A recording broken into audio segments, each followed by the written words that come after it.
Welcome back to the channel. I hope the video finds you well and in good spirits.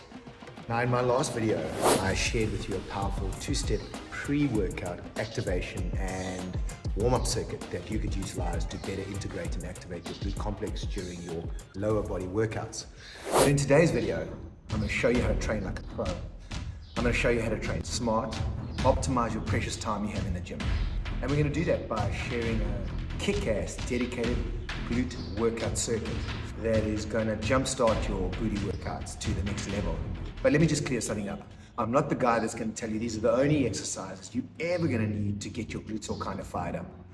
What I am telling you is that with smart thinking and what research has shown us, the sequence of exercises will have a huge impact on your results when it comes to activations as well as hypertrophy gains of the glute complex. So give it a swing, guys. I'd love to hear your comments.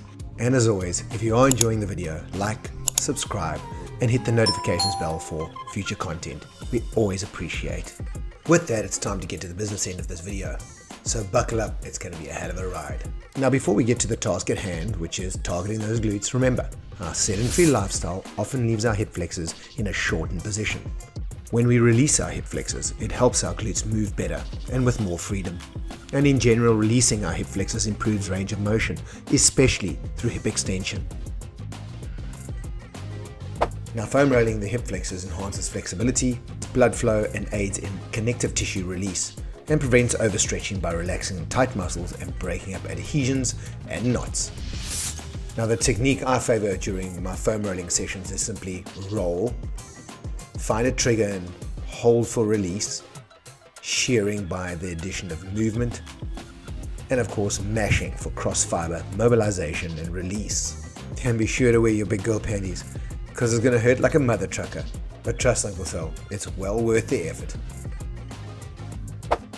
With both knees in a 90-degree position, hip tuck or squeeze the glutes to allow lengthening of the hip flexors and allowing us to get a better range of movement in a forward direction.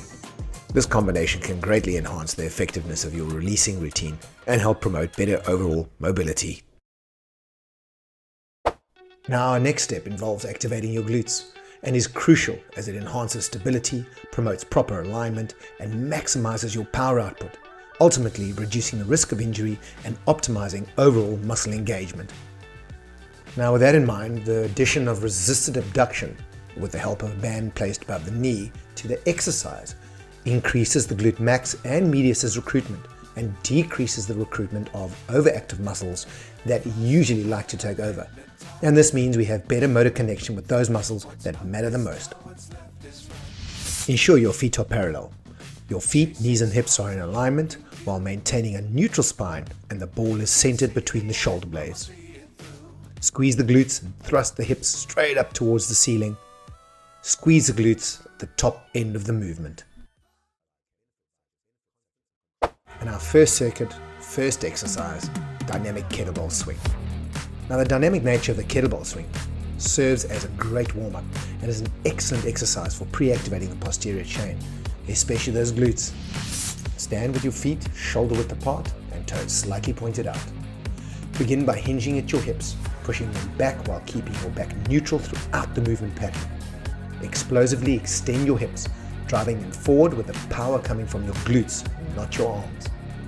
As the kettlebell rises, it should float to about chest height, driven by the momentum generated from your hip thrust. Allow the kettlebell to descend naturally as you hinge at your hips again, allowing the glutes to decelerate the momentum on the return.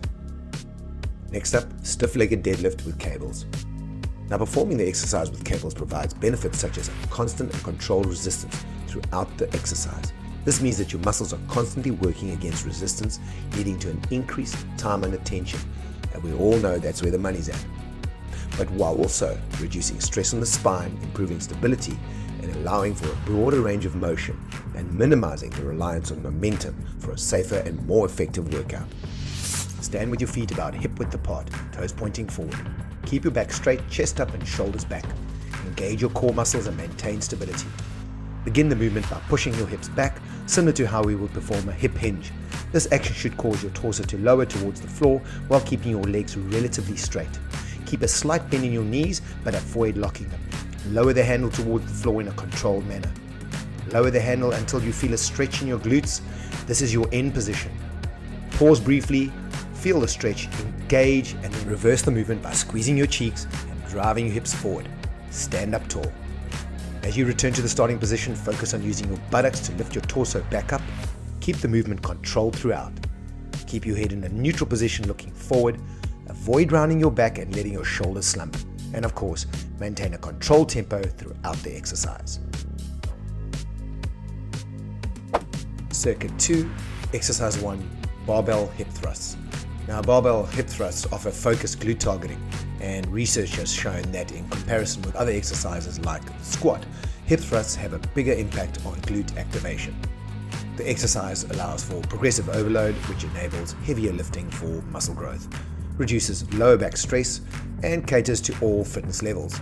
Let's not forget, it leads to aesthetically pleasing results, if you know what I mean. Ensure your feet are parallel. Feet, knees and hips are in alignment while maintaining a neutral spine, and the bench is centered between your shoulder blades. Sit straight down, hinging at your hips with the glutes in a stretched position. From the hinged position, squeeze the glutes, tuck your hip, and thrust your hips up straight towards the ceiling. Squeeze your buttocks at the top end of the movement pattern.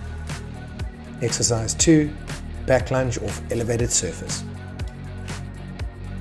Performing a back lunge off a block not only increases range of motion potential, activating glutes for better muscle engagement, but also intensifies glute development as it introduces muscle confusing variations for continued growth, but also potentially reduces knee stress by providing a more comfortable starting angle. Stand with your feet shoulder width apart on top of a sturdy, elevated surface such as a block or step. Begin by stepping your right foot off the block behind you, lowering your body down in a controlled descent. Lower until your left knee is bent just past the 90-degree angle and your buttocks is in a stretched position. Your right knee should now hover just above the floor. Ensure that your front knee is aligned with your ankle, preventing it from going past your toes. Push through your left foot to return to the starting position. Your right foot should lightly touch the step on the return as you drive through with a slight hip tuck for full engagement. Maintain control throughout the movement, avoiding